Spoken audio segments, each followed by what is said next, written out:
And this is also one of the things, I can't remember which book talked about this, but like letting your partners like make their own mistakes at times, and, letting them like take responsibility for their own feelings and not trying to make people feel secure, because you can't make other people like feel anything.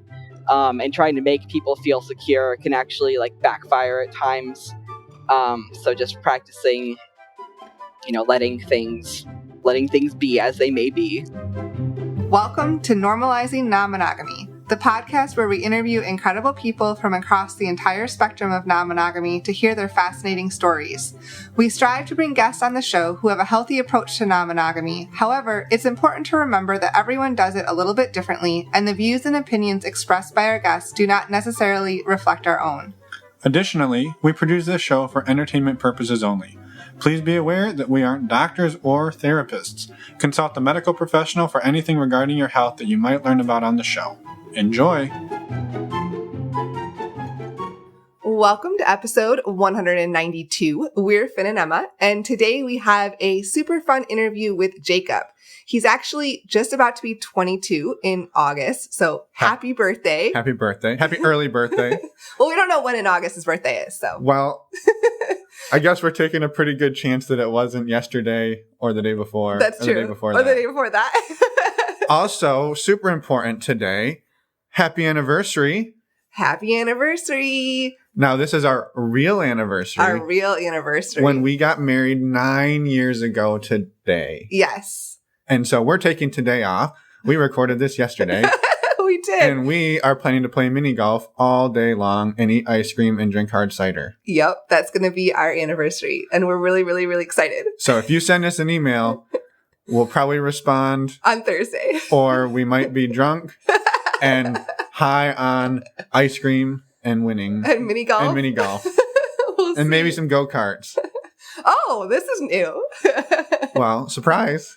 We'll have fun. Yeah. Anyway, we're going to have a low-key but fun. Actually, that's not that low-key. Doesn't sound low-key. That sounds pretty wild for us. Yeah, it's going to be wild for us. So we're going to have a fun anniversary celebration, and we just hijacked the entire intro here to talk about our anniversary. That's all right. But back to Jacob. Thank you, Jacob, for coming on and sharing your story. It's a great look at somebody who's, as Emma said, just turning 22, so younger than a lot of our guests, which is amazing, and we're excited to start getting a different look at it. And also, Jacob is transmasculine, non-binary, and has had a handful of different relationship styles, and it's just a really exciting conversation. It's really fun. So again, thank you, Jacob, for coming on, sharing your story, and being here. Yes. Also, anybody who heard me say he was non-binary and then use he, him pronouns. We confirm this. This is what he prefers. So thank you for your concern. It was a concern of ours as well. All right. Now, a few quick announcements, although we're going to keep them really short today. So our next virtual meet and greet is not announced yet, but we will have that date very soon, so stay tuned. After our anniversary. After our anniversary. But before the next anniversary. Yes. Those will be coming back very soon, so stay tuned. We promise to have that information out to you as soon as we can. Also, for Patreon, a huge thank you to everyone as part of our Patreon community. We've had a few new people, or actually quite a few new people sign up lately, and we couldn't be more thankful for all of you. If you're looking for a place to have community and find like-minded people to chat with, just have fun with, please check it out. We have a MeWe chat. We have monthly Q&As. We have a men's and women's group. So we would love to have you. If you're interested at all, please go check out our website, normalizingnonmonogamy.com, and click on the Patreon button. Really, one quick note on that as well. We don't have any of the dates for the August meet and greet, or the August, well, we don't have the August meet and greet either. The August Q&A or men's and women's calls posted yet. They'll be coming out in the next couple of days, and we will announce all of that next week. Yes.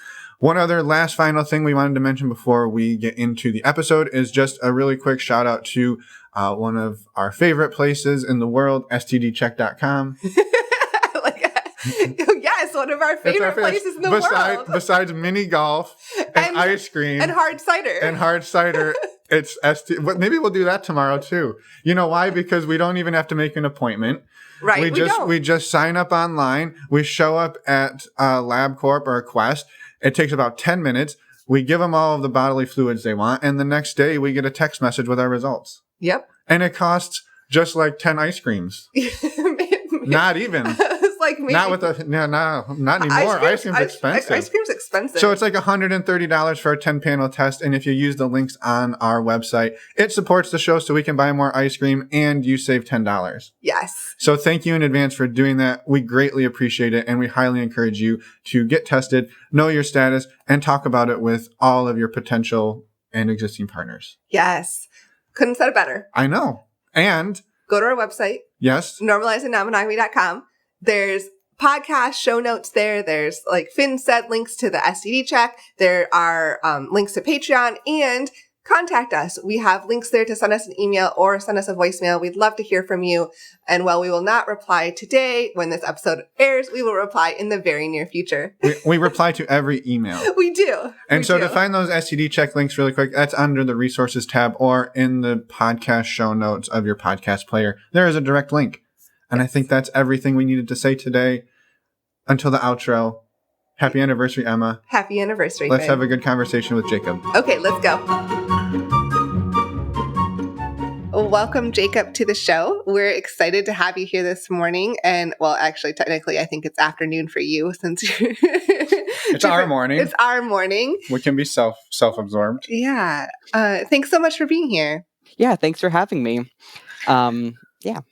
Should I introduce myself? Yeah, go for it. We'd love to hear a little more about you. We got a little bit in the email, but tell us who Jacob is. Yeah, so I'm Jacob. I am 21. I'll be 22 in August. Graduated from college about a couple weeks ago. And I've been with my partner, Sam, for about 3.5 years now. And I identify as polyamorous, but I tend to use the label non-monogamous when talking with other people, just because I found that there are some connotations with polyamorous that aren't necessarily negative, but don't really describe our relationship setup right now. For example, I tend to, when I use that term, people think that we're dating multiple people, but like always together. And that's not really the case right now. Yeah, well, what does the dynamic look like? Yeah, so Sam and I have been together for about 3.5 years. We met when we were 18. We met on Tinder. He super liked me.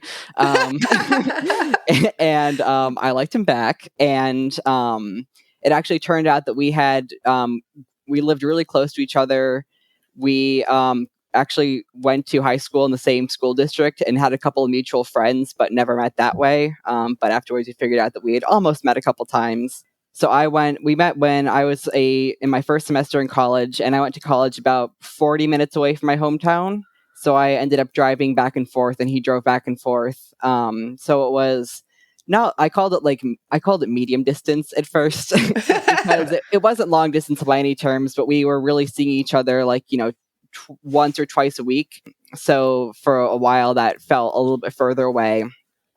And then so we met in 2017, and then 2019, I forget if it was February 2018 or 2019, but he got his first apartment, and it was like a 1-bedroom, 800 square foot. It was a good like starter apartment where he lived there full time, and I would come and visit him on the weekends there.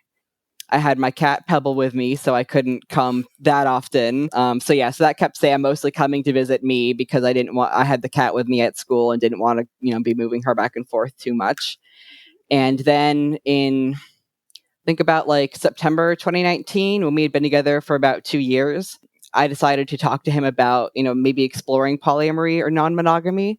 And at that point for me, it was because I wanted to explore a bit more sexually, because he was really my first, real boyfriend, and he was the first person I'd really been sexual with. And I kind of framed it as like, hey, I love you so much. Like at that point even though we were had only been together a couple of years, we definitely saw each other being like really long-term partners, and we're really on the same page about that. And I was kind of thinking like, this is great, but like, if this is the only person I ever get to have sex with, that would be just a little bit, not sad, but like, I don't know, I feel like I'd be missing out on some of life's experiences, I guess. And he was pretty down with that because he had more partners than I had, and he had actually dated people in high school and stuff. Because I grew up in a pretty liberal area, but being one of the very few out queer people in school, and being trans and not really out to myself yet. It was just kind of awkward, and I didn't really have those like typical like high school relationships, I guess. Yeah, no, and I think it'd be wonderful if you were willing to talk a little more about that journey, right? Like coming through high school and transitioning, and like what did that timeline look like, and how did that impact like your relationships and dating and all of that? Yeah, so I think I realized that I was not cis when I was like 14, but I didn't admit to myself that that meant I was trans until I was like 15 or so. Then I decided like, so so I identify as transmasculine, so assigned female at birth, transition to male. I don't really identify as a man, so I guess like non-binary, but like the gender slider's like closer to male.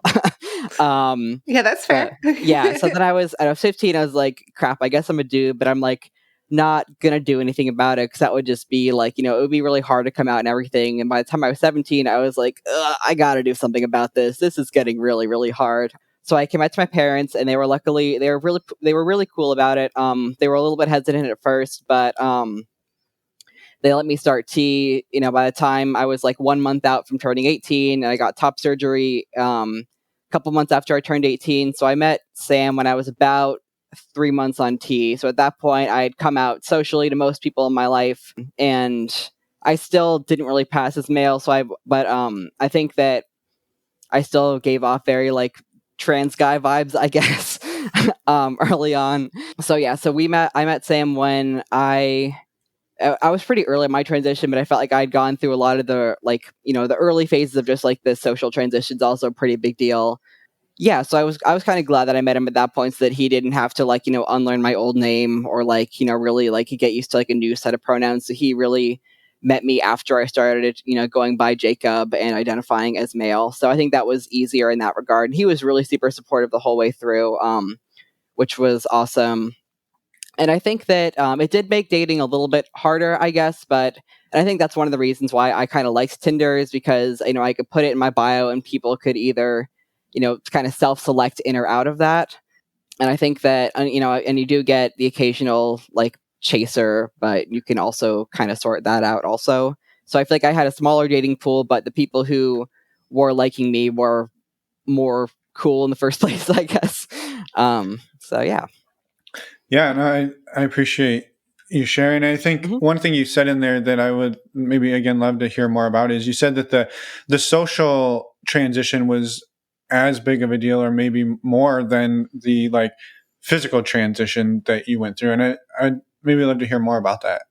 Yeah, so I think it's like I said earlier, I grew up in a like pretty liberal area, and I knew people would be cool with it, but it's still like hard to say it. And I found that for myself, like getting misgendered by people who knew I was trans, even like accidentally, actually like hurt more than getting misgendered by people who I like didn't have a relationship with or who didn't know. Because like, if I don't tell anybody, then like they can't possibly know they're misgendering me because I haven't said otherwise. And so then but then I also, eventually came out because I was like, well, if I don't tell people my pronouns, they're never going to gender me correctly. So I came out kind of like, and I started pretty small and then got bigger and bigger. So I came out to like a few close friends and then like a couple of my teachers, and then like had a couple days where in some of my class, like one of my classes, I like literally like stood up. I was like, hey y'all, I'm trans. Please call me Jacob and use the pronouns for me. And they're all like, cool. And some other classes, so I didn't really interact with other people, I didn't really make a big deal of it, but actually ended up coming out publicly like probably like a month before I graduated high school. So like I probably could have made it all the way through, but I was really ready to be out, I think. And it was nice to like hear my correct name at graduation and stuff like that. And so I think that going to college from there definitely was it was a lot easier to kind of like establish like a new identity, because you're coming to a new school, people from all over, you don't know many people, they don't really know your past and stuff. Yeah, it was nice to just be able to kind of like go to college and like start over. Yeah, you get to reinvent yourself almost in exactly. that new opportunity. For sure. Yeah, I just wanted to maybe just build on like, I know that was a super difficult like couple of year period, and I think just to like acknowledge that like, and you had pretty much the support of your parents behind you, and I just like I think that's amazing, but it's also just important to remember that like even with that it was still difficult. Yeah, for and sure. So Yeah, I mean, thank you for sharing that. I know it's probably not an easy story to maybe relive at times, so we appreciate it's fine. Big shout out to the pediatric gender clinic at Duke University. They're like, I don't think they're definitely the only one in North Carolina. I'm not sure how many else there are in the country, honestly, but they help people under 18 transition, and they are all super awesome social worker there. I'm not sure if she's still there. Kristen, she's really great. So big thanks. I mean, my parents were supportive, but I also still had to find a healthcare provider who was willing to help somebody, who was younger transition. So big shout out to them because they're all super awesome over there. That's amazing. Like, thank you for shouting that out, because the more resources we can put out there too, that to help other people are, we want to do that as much as possible. So thank you for shouting that out. And I'm so glad that you were able to find that. Like, yes, you said it was, challenging, of course, but like you were able to find the resources and the people to help. Yeah, definitely very lucky. And so when you got to college, you and Sam were together at this point. Yeah, I hadn't met him yet. Actually, it's sometimes I think about like we came so close to like not meeting, and I wonder how different my life would be, because like I matched with him on Tinder when I was in our hometown for like 3 days for fall break. So sometimes I think about like if I hadn't been on Tinder like that Wednesday, like I would be living with somebody else now probably. Right. Life would be very different. But I'm really glad we met. Yeah, no, and I think I misspoke that you hadn't met Correct. him until you got to college, and now you're reinventing yourself. You have a new partner, and you're going to start exploring polyamory. I think those are like a lot of huge changes all at once. Yeah, and totally. How did it go when you and Sam decided to start? Like you said, you brought it up. Like how did those conversations go, and like how did it progress?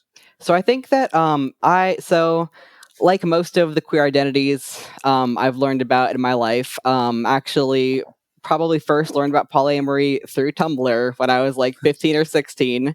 And I kind of thought my perception of it at that time was that like basically it's the same as monogamy, but it's 3 people instead of 2, which for some people it is, but like most people are probably not in a closed dedicated triad, which is fine. But my kind of perception of that was that like, yeah, this is like a thing people do, but they kind of just like end up falling into it. Like it's not like a thing that people go out and choose to be. And I think I might have got the message because, a lot of the messaging about sexuality that I received growing up, which I think is a lot better messaging than we got in the past, is that sexuality in general is not a choice. And I think that polyamory, like that orientation is true. Like I think some people are more polyamorously like oriented than like monogamously oriented, but also I think polyamory is different from sexuality in the fact, or like non-monogamy at least is different in sexuality. Is that you can kind of like have a conversation and sit down and say like, hey, like do you want to be monogamous or not, versus like you can't sit down and say like, hey, do you want to be like a gay couple or like a straight, it's like it's not that same like level, I guess. I think I first talked with Sam about non-monogamy in like fall of 2019. So we'd been together for about 2 years at that point. So we'd been together for a while, and he was the only person I'd really been with, and I loved him, and I still love him super great. But I did notice I was starting to have some attraction for my friend Isaac, and at first it was something I was like, I'm just like never going to act on this because I love Sam and we're together and we're going to be together. And like, I don't want to jeopardize that relationship. And then I know it's like over the months, like those feelings didn't really go away. So I started kind of Googling like help, like I'm in a relationship but I'm attracted to somebody else. And then I ended up finding some stories about people who had like successfully done polyamory or non-monogamy. And I was like, I wonder if this could like, be an option for us. And because I'd also known that Sam had more sexual partners than I had, and not like a ton, but he had like a couple girlfriends in high school, which I feel like is more of like the standard or whatever. And he identifies as pan, and we consider ourselves a pretty gay couple because it's fellas, is it gay for 2 guys to be in love? It's kind of our joking question whenever, because I think for some people just can't wrap their head around like trans people being in a relationship. Like, what is it like? Is it gay or straight based on their assigned gender or assigned sex at birth? But like, yeah, we are gay. Sorry, I was saying, yeah. So I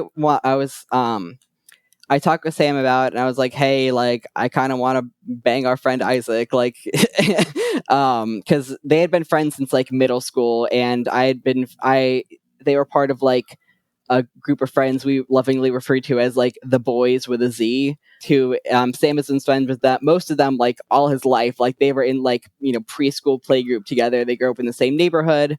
So they were all like really close, and I kind of also joined that friend group by proxy when we started dating, but then eventually like developed more individual relationships with them kind of separately of Sam after a few years, which I feel like is, pretty common. And so this was kind of a hard conversation to have at first, because I knew that Sam and Isaac were really close friends, and I wasn't really sure how Sam was going to react to me saying like, "Hey, I find our friend really attractive," and I also wasn't really sure how Isaac was going to react to it either. But I definitely wanted to have that conversation with Sam first. So we talked about it, and he's like, "Yeah," and I think I brought it up with him, and he was like, "Let me go on a motorcycle ride and think about it," because that's kind of his like meditative thing. Is he loves motorcycle riding, and I've gotten into it with him too, but that's like his thing. So he wanted to ride, and I was kind of just like waiting at home, like, gosh, like what's he gonna say? And he's like, "Yeah, I thought about it, and yeah, I super understand why you would want to have like more sexual experiences." And like I've actually also been having some feelings about your roommate Jamie that I haven't really been acting on. So we kind of it kind of felt like almost an exchange at first, where it's like, okay, like I'll have sex with our friend and you'll have sex with like my friend. I'm baby, I guess. So I actually and then I did end up hanging out with Isaac more, and we talked about it, and he was like, "Yeah, okay." And we actually did end up having sex once, and that was pretty cool, because I think it was the first time where I had been attracted to somebody I had like known for a while, and who was kind of like organically also attracted back to me. Because like I think Sam and I also had really good chemistry, but matching on Tinder is like it's a different context than just like meeting somebody and kind of like developing feelings for them for like a longer time. So that was pretty cool. But then shortly after that, he started seeing somebody, and so he was Isaac started seeing somebody else. He was like, "I'm going to be monogamous with them." I'm like, "Okay, cool." Like, I got my experience out of it, and we're still really good friends to this day, and that friend group is still together, which is really cool. And yeah, so Sam was pursuing my roommate Jamie, and that one was a little bit harder for me to parse, because I think he was also romantically interested in her, which is like all fine and good. And I think now we're actually in a more of like, I would call us like unofficial relationship anarchists, I guess. But at the time, I think that being less educated on polyamory, we were kind of going about it like, okay, like, we'll both make sure like both of us are okay with everything, and we'll try to have sex and not develop feelings. But that's not really how it always works out, I think. So, and I think at that point it was hard, because at that point I did start doing like more like actual research, and I read More Than Two and Tales from the Polycule, which I feel like are kind of like standard like beginner books. But I really liked the parts of More Than Two about how that everyone has their own agency, including the people who you are um, also doing other things with. Because I think that a lot of, I think maybe not so now, but I think a couple of years ago, like a lot of non-monogamy primer stuff are really aimed at like couples opening up, and it's really focused on like, okay, like make sure like A and B are okay, and like, but not really focusing so much on like, how's C doing? Like, how are they feeling about these things? And I think that I'm glad now that I think there's more of a focus on like making sure that everybody's agency is intact is really important, and consent, and like, yeah, because those are some good things. But so yeah, at that point I was reading those things, and I was like, okay, like, yeah, I understand that everyone should have in the relationship should ideally have their own agency. And like, I know that Sam and Jamie having sex and dating like doesn't actually affect me, but it still felt kind of hard at that point. And they actually didn't really end up doing all that much. I think they hooked up like once, and then Jamie started dating another guy that she worked with.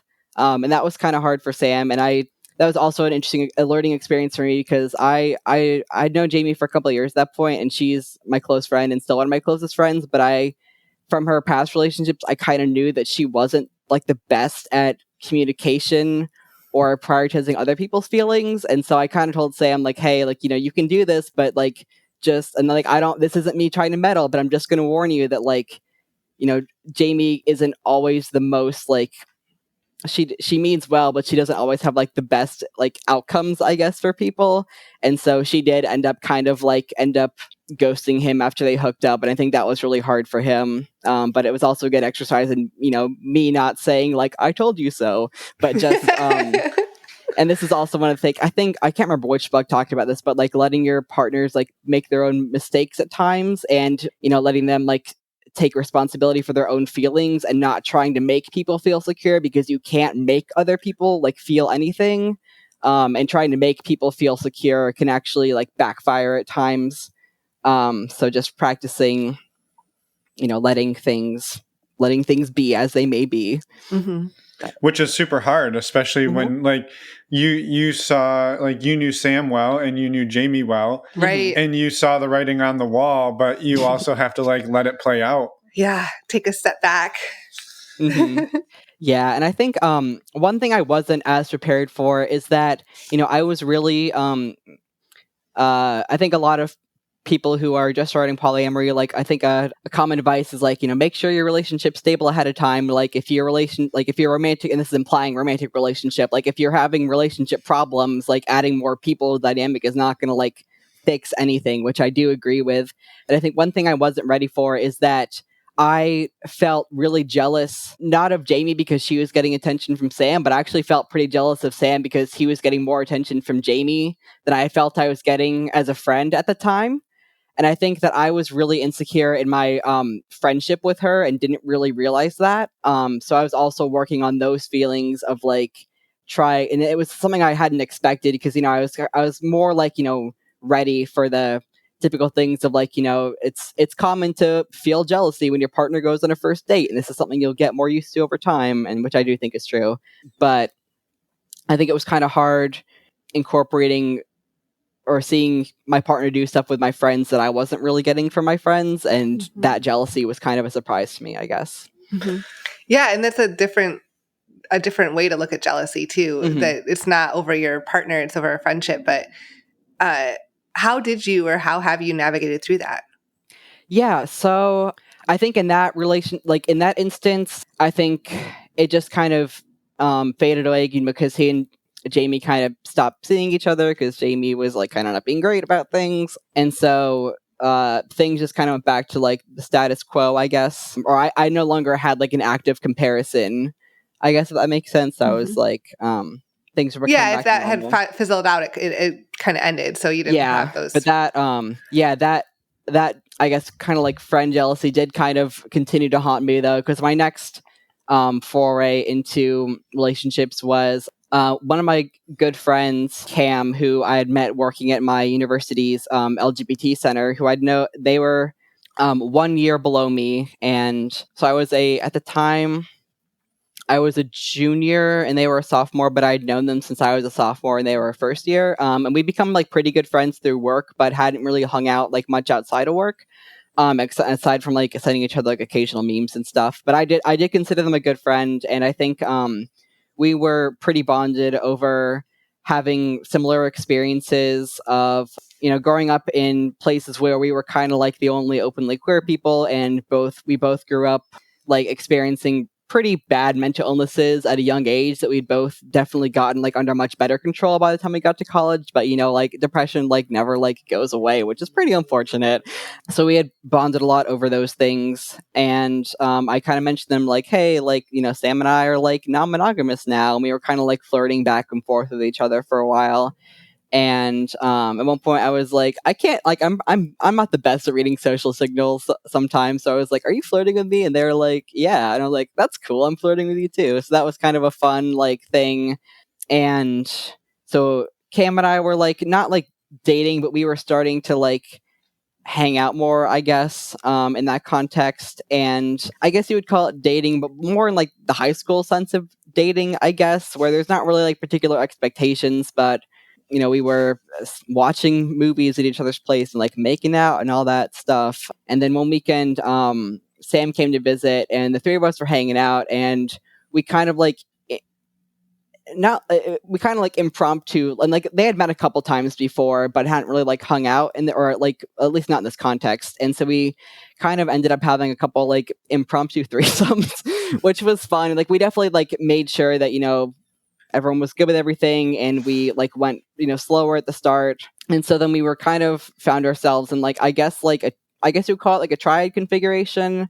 And I think it was unexpected, and it was pretty cool at first. And I think like the NRE was definitely like super strong. And I was like, this is so cool. Like I have my partner and this cool new person, and we're like all like doing stuff together. And I think that in hindsight, I really wish I'd gotten to know, or I really wish I'd worked more on my relationship with Cam individually before we started doing things all three together. Because I think then the next progression from there, right, because of the dynamics. So the dynamic was a time. So Cam and I went to school together, and then Sam would come and visit like on weekends. And so Cam and I had a couple of classes together, and so we would see each other during that. We might see each other during work, but then like weekend time, they and Sam wanted to hang out, which is like totally valid. I think that even within triads, it's important for everyone to be able to navigate, negotiate individual time with different partners. And like that's a value I hold today, and that was a value I still had back then, but it was more like an on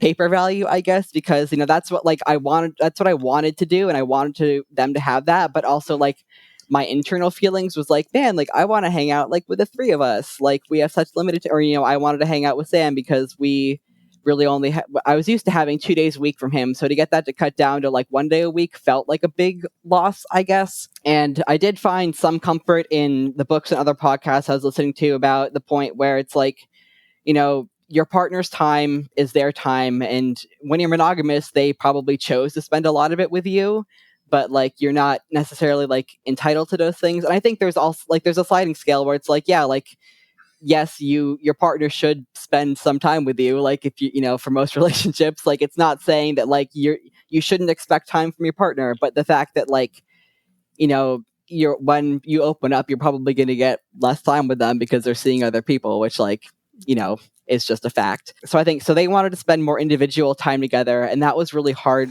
for me, I think, because I was seeing Cam wanting to spend like individual date time with Sam, and I totally didn't intend for their names to rhyme, by the way, but it's just it's what we're going with at this point. It's all good. Yeah, and I perceived that Cam didn't want to spend like as much time with me, and so I was feeling kind of like that rejection, I guess. And so, or I at least perceived it as rejection. I don't think it was ever intended to be that way, because like, yeah, Cam and I, like, we saw each other in class, we saw each other in school. Sam was only here once or twice a week. It would make sense that they would want to get to know Sam better individually, but at the time for me it felt like, oh, you guys just like want to hang out together, or like you don't want me to be there. And so that was really hard for me for a while. And I think I was also I also didn't have the best communication. I think a lot of the books talk about like here's how to do nonviolent communication, here's how to communicate your needs and wants, but I think I at the time hadn't learned just like knowing what I wanted, I guess. So that's like the first half of communication, I guess, is just like figuring out like what are my needs and wants. So I wasn't great at figuring those out, and I also wasn't great at communicating to Cam what those actually were. And I think because I knew about our kind of shared history of like not always having like the best mental health, I felt like I couldn't really tell them about certain things that I thought might upset them, which like looking back in hindsight, like that wasn't healthy for anybody. Like that was a really bad move on my part, because I was trying to do things that I thought they would like. And I think after we talked about it, kind of after things ended, which I'll get into in a minute, like they were also kind of trying to do things that they thought I wanted to hear. And so we were both kind of, and just like not really being true to ourselves in the situation and trying to be a people pleaser, but ended up just making things worse for everybody. So yeah. Yeah, that's tough when you're both trying to, I don't know, appease maybe the other person, or you're trying to do what's best, and it ends up hurting them in the long run. And that's really hard. And, it is. And frustrating. Yeah. It's extremely difficult. And like, how do you, it's a learning experience, I guess. Like Mhm. it's hard. I don't know. You want to do different. You're like, can I just go back and try that again? Yeah. Yeah. So we did things together for probably like a month or so. And then I kind of sat down with both of them. I was like, hey, y'all, like, I love both of you in different ways. And I still love Cam to this day, where we have done a lot of, repair, and we're good friends again now. But like, I don't love them in like a romantic way. But I just, things weren't really working. And I was like, I'm just going to like take a step back. I'm going to continue being with Sam, obviously. But so yeah, so I took a step back from that, and then they continued seeing each other for a while, and that was also a little bit hard, I guess, because I was like, damn, like I couldn't make things work, but like Sam could. But again, like just making like not super healthy comparisons, which I have done a lot of work on, and I think I've come a long way on that. But yeah, I guess it's also that sense of, I think in polyamory sometimes there can be kind of the jealousy of like, oh, like my partner has a date tonight and I don't, like, even if that's like not really like what you want at the time. It's just that sometimes you get that feeling of like I could be having these things too, but like, it's fine to have different things going on.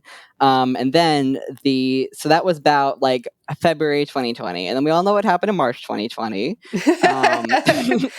So at that point, I moved in with Sam, and it was at that point, like, I didn't know, because all my classes are moved to Zoom, and I had an off-campus apartment with my roommates at that point, but I didn't want to be on college, because I just knew, like, just seeing people like partying and being like terrible, like, I just couldn't handle that. And at first, actually, yeah, so I moved in with Sam in March, and originally it was supposed to just be like a spring break thing. Like, they said that we're going to be gone for an extra week after. We really don't know how long this is going to last. So I kind of just, I took Pebble, and I took like a suitcase of spring breaks worth of clothes and stuff. And then, so we moved in with him, and I'd stay with him during breaks and stuff before. So I'd lived, and I'd spent like a lot of nights with him. So it wasn't really like a new experience living together, I guess, at that point. But this was the first time we had lived together for more than a couple weeks. And I was doing all my classes online, and he actually was still working, because he works for a pretty prominent university. He works in their tech services department, like their IT office. And so when Roy Cooper said, like, only essential workers have to work, everyone else stay home, he was like, cool, I guess I'm staying home. And his office was like, actually, all the other IT people are going to be working remotely, but your team of 6 people is still going to need to come in person and work in the hospitals every day, because there's actually a separate hospital, because there's a hospital that's associated with the university, and they have a separate hospital IT team, but for some reason his team works on all the phones in the hospital. So he was told that he'd have to still come in for this, and so I was like, oh my god, like, so my partner's like having to work in this potentially dangerous environment, and I'm living with him, like, that's kind of a lot of stress. Like, because I didn't think, like, neither of us have the health conditions that put us at super high risk for COVID, at least from what we knew at the time. Because like at the time in March, the message was like, if you're young, you're probably going to be fine, unless you're like diabetic or obese, or like immunocompromised. And we were like, cool, we're like neither of those things. But then,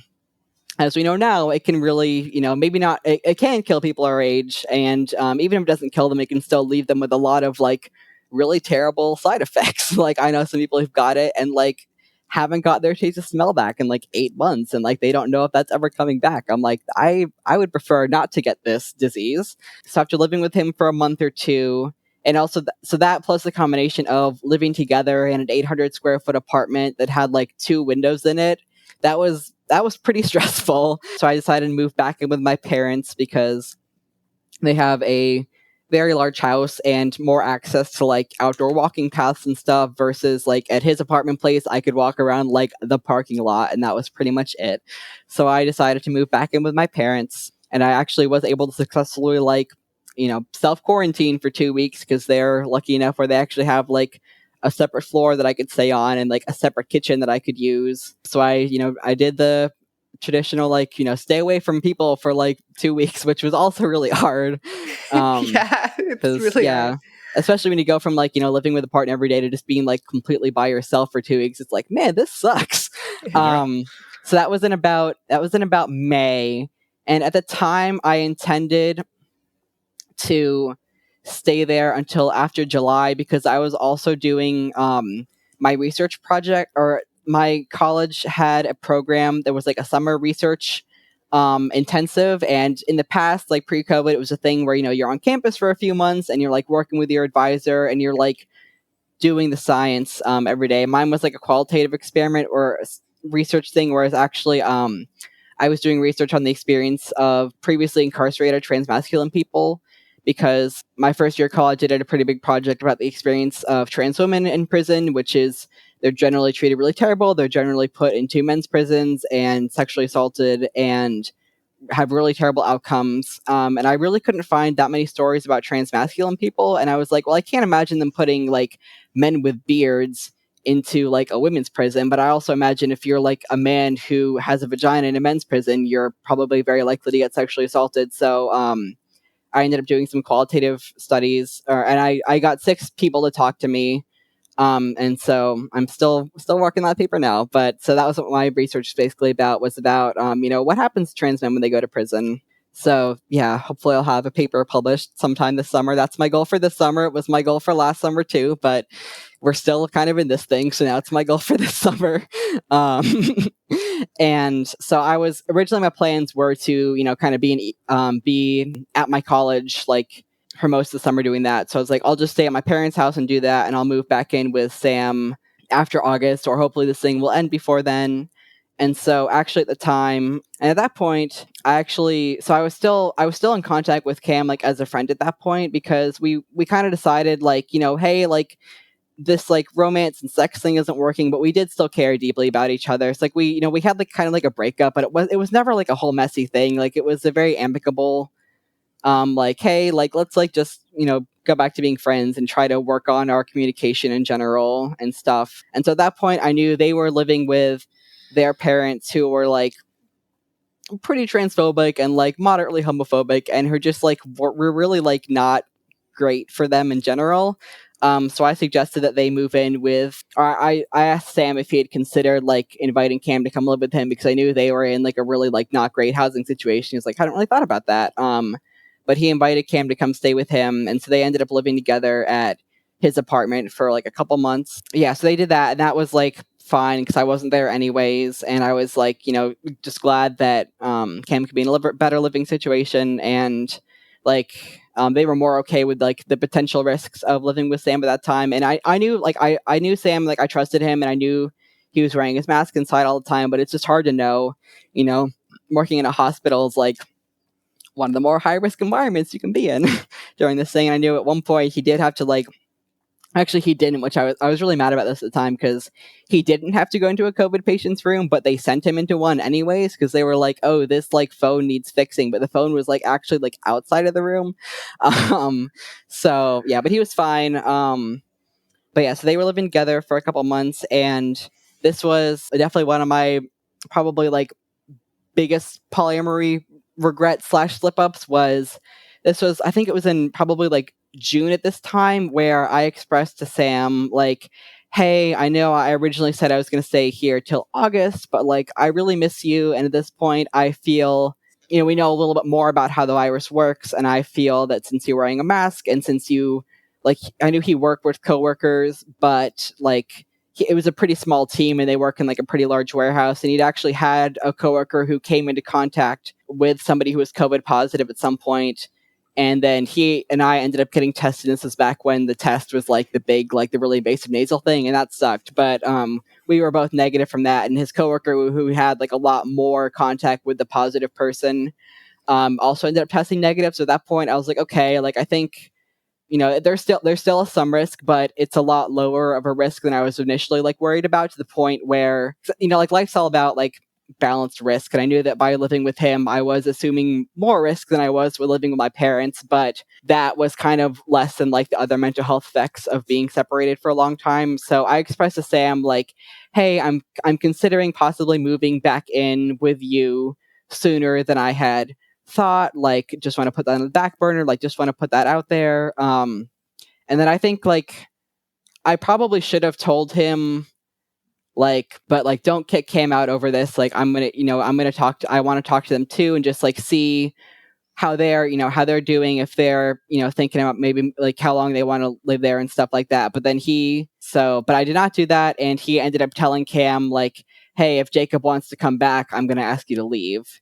And that, it just, at the time I was like in that. So as you can probably imagine, Cam didn't appreciate hearing that, as most people wouldn't. And they were upset, and I was upset about that because like that wasn't my intention. Like, I super was not asking Sam like to, kick Cam out. Like, I didn't want Cam to feel kicked out. I would have stayed at my parents through August if they were like, yeah, I'm going to stay here through July. Like, we're doing really well. But that's what happened. And so Cam moved out, and we kind of had like a little rift between us for a bit. And it just felt bad because like it was like, I think it was a combination of miscommunication, but also like Sam probably shouldn't have said that. Like, just to be clear, I'm gonna ask. Mhm. So thank you for sharing all of that. Yeah. So while this was all happening, were Cam and Sam, when they were living together, were they still in a relationship with each other? I think they were never in like a romantic relationship, or they never like defined it as like a romantic relationship. I think they were much more like, we'll play Mario Kart together and like make dinner and stuff and like occasionally have sex. But like, yeah, like they were in like more than just like a strictly like platonic relationship at that point, I guess, which like I was fine with and I knew about and stuff. So yeah, okay. It was their definition of whatever that Yeah. was. But I can Mhm. see how like that had previously been triggering for you, and then like moving through this and then have this happen, and then a lot of Mhm. guilt there because you're like, that wasn't my intention. But so Yeah. I guess moving forward, Mhm. what I guess, where did things go? Yeah, so from there, I think I did end up talking more with Cam about it, and I was like, hey, like, I'm just, like, super sorry about that. Like, I legitimately would have stayed there through August if you were having a good time. Like, that super wasn't my intention, and I'm really sorry that, like, that was construed in that way. And I think it was, like, but there's only really so much repair you can do for that, because, like, so I think they were less upset after we talked about it, because they now knew that I was never trying to say like, hey, like, hey Sam, like, kick came out so I can do this. But they still had the knowledge now that Sam would pick me over them, I guess, or that, Sam would say like, hey, like, I might need you to move out if Jacob wants to come back and live with me. So it's kind of like, that's like a bag you can't, or like it's a box you can't like shut again, I guess. Yeah, it's already out there.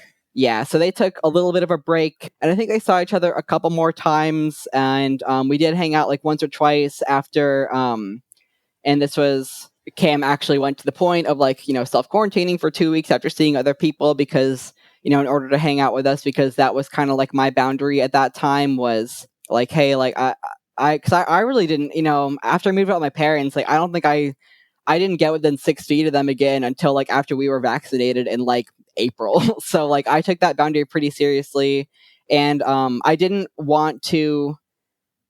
I guess it ended up being more of like a rule, I guess, than it would have been in pre-COVID times, because like the implication there was also that like, Cam and Sam couldn't really hang out without Cam self-quarantining either, because like my boundary was that like I would have to move out if Sam wanted to see them, and like Sam didn't want me to move out, so like it was more of a thing than, and because like if COVID wasn't a thing, like, they definitely could have negotiated like their own like, you know levels of comfort. But because of it's like a transmissible disease, like, Sam and I had to find, the common ground of, what are we comfortable with while living together. So, Cam was also kind of subject to that, I guess. But yeah, we ended up hanging out a little bit over the summer. But yeah, I really didn't see that many people while all this was going on.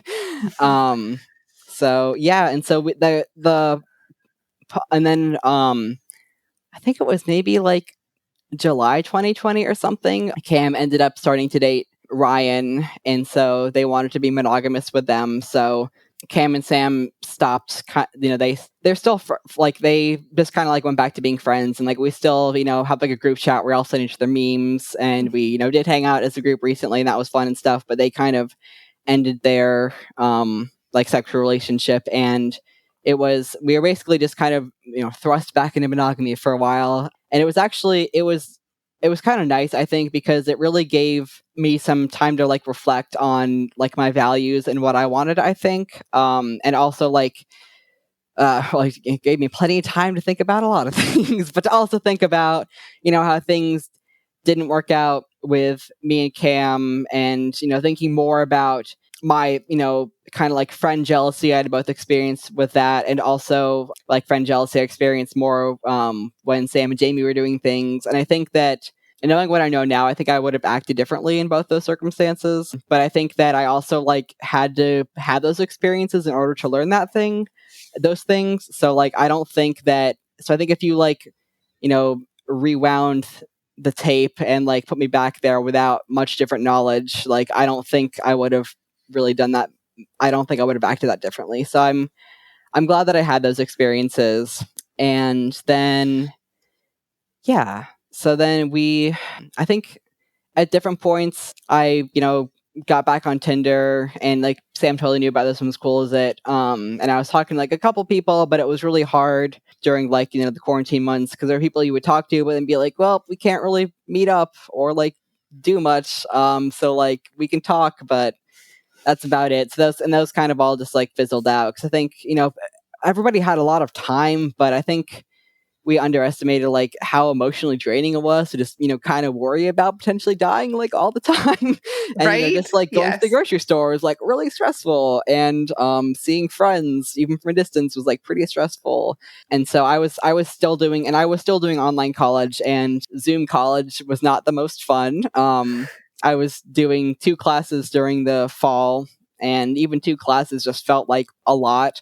And then this most recent spring semester, I ended up doing my internship for my major. And I originally, pre-COVID, I was planning on, because it's called block semester, when you do like your internship and then take 3 classes that are related to your internship. And that's like one of like the core things of my major. And so pre-COVID, I was planning on doing that fall 2020 and then graduating early in December, because I had a lot of credits coming from high school. But then during COVID, I was like, or I had to make the decision in August, or it might have been in like May 2020, actually, like of what classes to register for in the fall. And so based on the information they had in May 2020, I was like, well, I'm sure things will be fine by the spring, so I'll do my internship then, so I can do it in person, and have things be more normal. And so I'll do like a couple filler classes in the fall, and so that's what I did. And then things were not normal by the spring, but I did a virtual internship, which was not as exciting, but like I got my credits and got my degree, so And that's we're able to that was graduate, fine. right? Yeah. So now Mhm. you said, you've been on Tinder a little bit over, the last many months, but like, where are you and Sam in exploring non-monogamy at the moment? Yeah. So, actually, so in January of 2021, I've been living with Sam for like almost a whole year now, and we were still in his small apartment. And I was like, I need to get out of here. Like his lease ended in like March 2021, but I was like, I can't stay here like any longer. So we actually got to looking for places together, and we found this really awesome like 2,000 square foot townhouse that was like 5 minutes from where we currently lived. So we ended up getting this place, and it's really awesome. That's where I am now, and you can see I have natural light coming in, and it's so much better. So moving in together, or like for real, like having a place that was like both equally ours, because like I had all my stuff at Sam's apartment, but it was really like his apartment, and I was kind of just like, I felt more like a guest there. But now this is like our place, so that was really nice to have a place that was like, we can, this is like our place, and we can decorate it together and all that fun stuff. So I think in like probably in like February or so, I was like, things are getting better. The vaccines have been coming out for a while. I still wasn't on the list for quite a while, but Sam had actually gotten his like first shot by then, because he worked in like that healthcare setting, and he really should have got vaccinated even earlier than he did. But after emailing a couple of higher ups, they were like, "Yeah, we should vaccinate these like 6 people who've been working in the hospital every day since this thing started." So he was getting vaccinated, and I was feeling more optimistic about like I probably can't meet people for a while, but it'll be like, a month or two versus like who knows how long this is going to go on for. So I got back on Tinder and talked with a law student for a while called Lena, and we talked for a while, and she also was polyamorous, and she had like a boyfriend who she had, was recently proposing to and stuff. But then her grandfather got really sick, and that was really hard for her, and so she kind of like not like fully ghosted, but like we had plans to meet up and stuff, and we're getting along well, but then I think she was just like not really in the place to have a relationship, which was understandable. So it's like whatever. And then I tried again in late March because at that point I actually was able to get my vaccine earlier than I was expecting because I was called in to help guest teach youth martial arts, was something I did in high school and hadn't done in a while. But one of my family friends who owns a school nearby was like, "Hey, I'm going to need somebody to cover for me for 2 weeks. This is like, essential childcare." Like, wasn't exactly like wink, wink, nudge, nudge, but it was like, "Hey, like I need somebody to run my business for 2 days, and also like you can like get vaccinated a little bit earlier." So I was like, "Sure."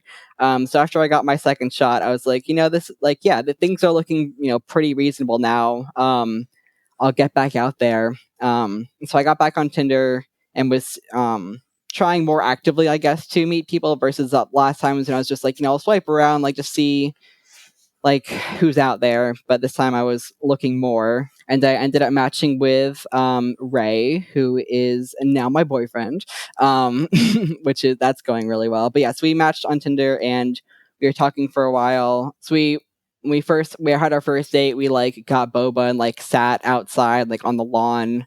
And that went well. And then within a couple weeks, he had been fully vaccinated. So then we were able to actually like hang out for real. And that was really nice after a year of just like seeing so few people. It was just really nice to be able to just like hang out with somebody inside and be like, "Hey, I'm not going to kill you or myself." So like, that's neat. Right? It's the little things. Yeah. So it was, yeah, it was interesting though, because like at that point, like, in theory, like Sam and I had been non-monogamous for like over a year at that point, which means like we weren't newbies to like the concepts or like the questions you ask about your relationship or your partner when like you first express those things. But it had been a while. Like we were basically like functionally monogamous for a year because of the pandemic, so there's a little bit of getting back to like and we'd also grown as people. So, and I think living together every day versus spending like weekends together was also like, since the last time we had tried non-monogamy, that was a big shift.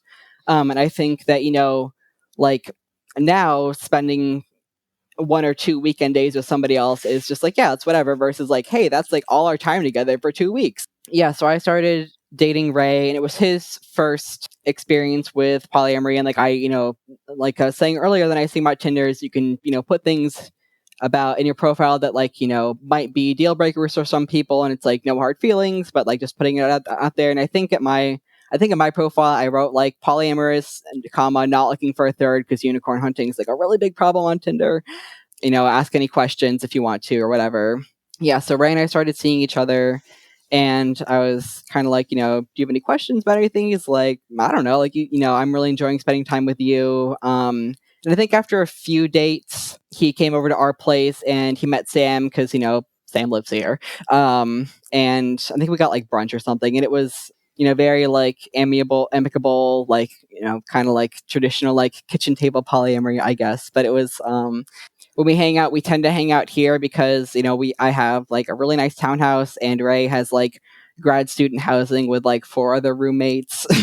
So we've been trying to find out the balance of making sure that like Ray and I get enough time, but also that like Sam doesn't feel like kicked out of his own space, because I don't want to be like you can't be in the living room when we're watching TV, but he's happy to give us space. And I think it's helpful because we have like upstairs and a downstairs, and right now I'm upstairs, and like our computer stuff is up here, so we can kind of like take turns like giving each other space and stuff. And as you can see, we actually recently added a bed up here, but so it's nice to have an extra bed up here because now we were like talking about potential sleepover stuff that nobody has to be like on the couch or anything like that. And I think we've talked about potentially like switching between having either me or Sam like downstairs in our bedroom, or having the like person who's sleeping by themselves be up here and the people who are like sleeping together be downstairs, like the big king bed, which is kind of nice. So for now, and so Ray and I have been together for a couple months now, and he's come over for a couple sleepovers here. So Ray and I slept like in the king bed, and Sam has slept up here. And I've kind of been like, like, are you sure you're okay with this? But he's like, yeah, I'm fine. And one thing I've also been working on in my communication is that, trusting what other people say, trusting they're being truthful in their responses to me. Because I think that's like more of an anxiety thing and like kind of a people pleaser thing. Is are you just saying that you're okay with this because you want me to be happy? Because that's something I might potentially do or have done in the past. Right. So, but now I'm like, okay, if you had a problem with it, I trust that you would tell me and we would like, renegotiate things. And so things have been going pretty well. And yeah. Wow. I think we got the whole story. No, thank you for walking us through all of that. Yeah. And now, just out of curiosity, like, is Sam dating too? Yeah, so he's gotten, he decided to get on Tinder after Ray and I have been seeing each other for a couple weeks. And it was kind of fun to like, get back on, because he hadn't used Tinder since like we met and stuff. So I was kind of like explaining like how the app works now. It's not that different, but there's like a couple different features or whatever. And just like, it was kind of fun, like, scrolling through people and just being like, oh, that bio is so cringe, or like, like we weren't like looking for like people together, but it was just kind of fun to just recreationally tind, like with your friends or whatever. I said tind is a verb. That was a joke. Nobody says that. But he's not really like actively like, going out on like lots of dates or whatever. So he hasn't had a date with anybody in a pretty long time. But I mean, if he wanted to, he could. But I think I don't want to say like picky, but I think that I think him and I fall in the category of like, we're not going to go on a date with somebody unless we're like actually like pretty interested in them. And like some people I think, go on dates more as like a fun thing, which is, that's fine. Like, I totally support people doing that. But for him and for me, it's just like, do I want to spend like time and money talking with this person who I don't think I actually had that much in common with, just like on the, the off chance we'll actually get along well. So yeah, so he's theoretically dating again, but like, not really, I guess. Yeah. Well, that makes sense. I think that, thank you for sharing all of that. Normally, we ask a lot of follow-up questions, but I feel like you wove so many of our questions into your story. I'm definitely my ADD comes out when I talk on stuff because it just kind of all. It's perfect. No, it's fun good. Editing later. No, it was perfect. And I think, to Emma's point, like, we've gotten a lot out of the story, and you've like woven in little lessons and things that you've picked up along the way. And I think that's super helpful and fantastic. So thank you for doing that. It made our job easier. I know, exactly. And I did, actually one thing I know we're like a little bit over an hour now. No, you're good. I know one of the things I mentioned in my like submission form is I wanted to talk a little bit about my experience as like, a younger person being like, openly polyamorous on dating apps and like with my friends and stuff, and how that's gone, because this podcast is about normalizing non-monogamy, and I feel like it's gotten more normalized, which I think is really cool. I think that having trans and polyamorous in my bio, I was kind of expecting to get like a lot like fewer likes than I did. So I thought that was pretty cool. There were a lot of people in my age bracket. I think my age setting was like 20 to 24 or something like that. Because even though I'm almost 22, just like dating people under 20 feels weird, and dating people above like 25 feels like kind of weird also. Just for me personally, if you're in an age gap relationship and it works for you, like great, more power to you. But yeah, so I was pleasantly surprised that a lot of people were at least, it at least like wasn't a turnoff for them. And to also match, I was surprised that, there's other people in my age range who also had it in their bio. So like there are other people out there who are actively practicing, I guess. And I haven't been able to find that much like community, I guess, around here. I know there's like the Triangle Polyamory group, and they had more like IRL meetups and stuff. And I noticed that people who were there tended to be like a little bit older, which is understandable, because I think a lot of people who come to polyamory tend to come from like, very established relationships from like a long time. And like, I'm sure that, for me and Sam, like 2 years seems like not a long time, but when you're like between 18 and 20, like those 2 years do seem like a long time, proportionally of your life. And so I was not really going to a lot of those meetups because people tend to be older, and we turned 21 during 2020, so like bars were just like out of the question, like totally not. I mean, they were open, unfortunately, but like we were just super not going to that. So, and we still haven't really felt comfortable doing that, even though we've both been fully vaccinated since like April, but still just like that definitely feels like a higher risk setting. Indoors, people not socially distancing because they're drunk. So it's prior to that. I feel like a lot of the polyamory things, I think there was probably more potentially because there was more overlap with kink communities, which is also fine. I feel like a lot of events tended to be 21 and up, which is like very understandable. So before we were 21, those events weren't really that accessible to us, and now it hasn't really mattered because we're not really going to events again yet anyways. But pretty much all of my friends who I've told have been like pretty on board with it, and some of them have been a little, not, I wouldn't say like confused, but like they don't really like get it, but they're like, hey, what makes you happy? I have had a few people be like, oh, like, are you and Sam doing okay? Like, did something happen? Like, or I think and I did tell my parents actually, back in 2019 when like Cam and Sam and I had been together for a little bit, just because not because like I had to, but I have a really close relationship with my parents, and like I said earlier, they were super on board with me being queer and coming out as trans and stuff, and so I was like, I just want to bring this up with you guys, and I think they were in the same boat of like, well, we don't really get it, and like maybe you'll get hurt, but like we want you to be happy, and so like if this makes you happy. And I think my mom, I think she thought it was like a phase, or like we're gonna grow out of it or whatever, and I was like, I was okay with that reaction because it was I'd call it like a mostly positive reaction, I guess, because they were still being supportive of us, and I'm like, that's like definitely like a privilege a lot of people don't have. So with that, I was like, that's fine. And I think that it was probably also on me that for a while that my mom thought that Sam and I were like potentially gonna break up, or that this was gonna like, because that was a little bit of a frustrating assumption, because she was like, oh, I had friends who did polyamory and that like caused their divorce, and I'm like, well, I don't know your friend's relationship personally, but I'm gonna guess that was not like the cause and effect. Like there might have been other factors involved, but like I don't think that many relationships that, I think if they had tried to stay monogamous, they probably also would have gotten divorced anyways. Right. um, Right.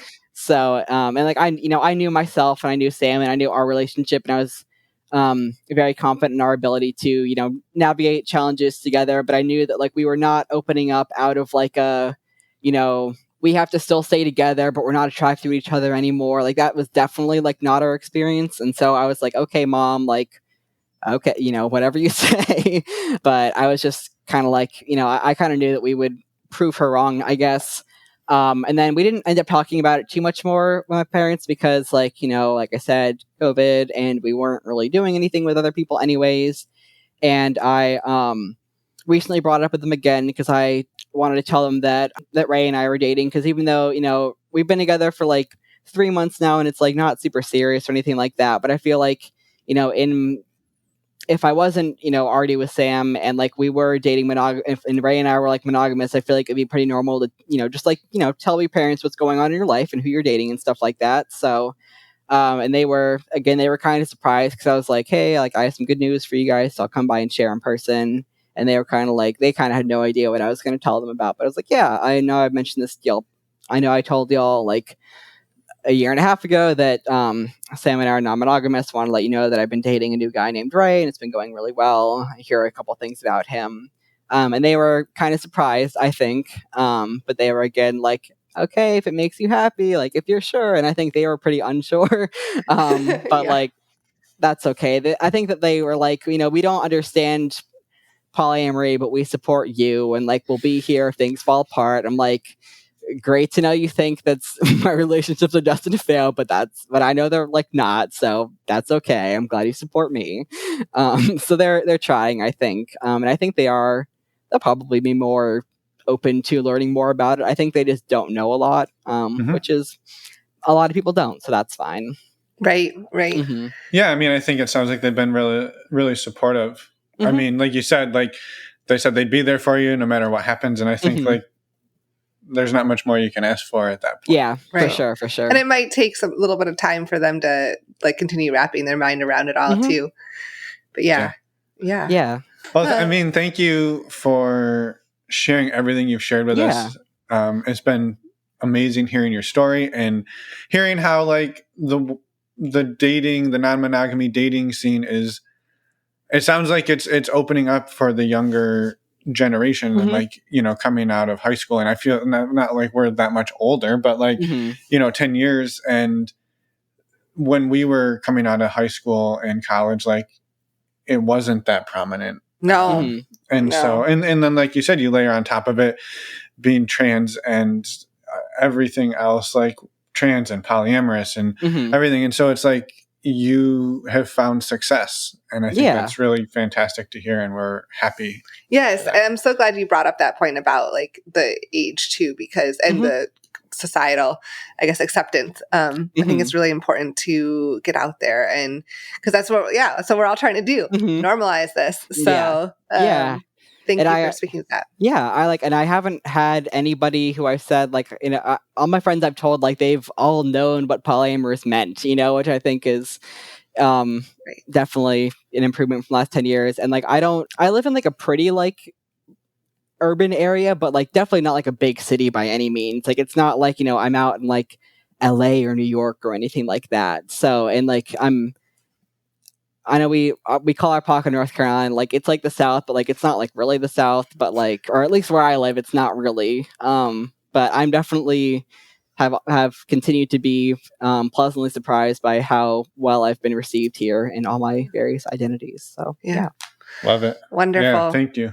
Well, I think that is a great place to end, and thank you so much for your time and your story and everything today. It was wonderful to talk to you, and we wish you the best, and hopefully, you know, we'd love to hear an update soon too. Yeah.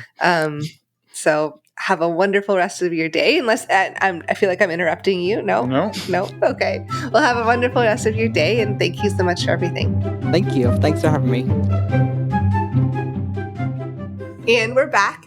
You know, you don't do that with me anymore. What? And we're back. Well, all right, let's do it. And we're back. Nailed it. Crushed it. Okay. Thank you so much, Jacob, for reaching out to us and coming on the show, sharing your story. We highly value everyone who reaches out to us and shares their story. So thank you again. Yeah, this show does not exist without people like Jacob and all of the other 190-ish guests that we've had on the show. We're getting close to 200. Woo, woo. Wow. Very close. Got excited there. But thank you, Jacob. And thank you, listener, who is about to email us and want to come on the show. Yes. We are so touched that you're about to do that. Thank you. Please pull over before you do that. Yeah, pull the car over. Go and email us. Say you want to come on the show. That would be awesome. Again, just go to our website, normalizingnonmonogamy.com. There's links in your podcast player. And while you're there, you can also sign up for the amazing Patreon community. You can get tested for STIs.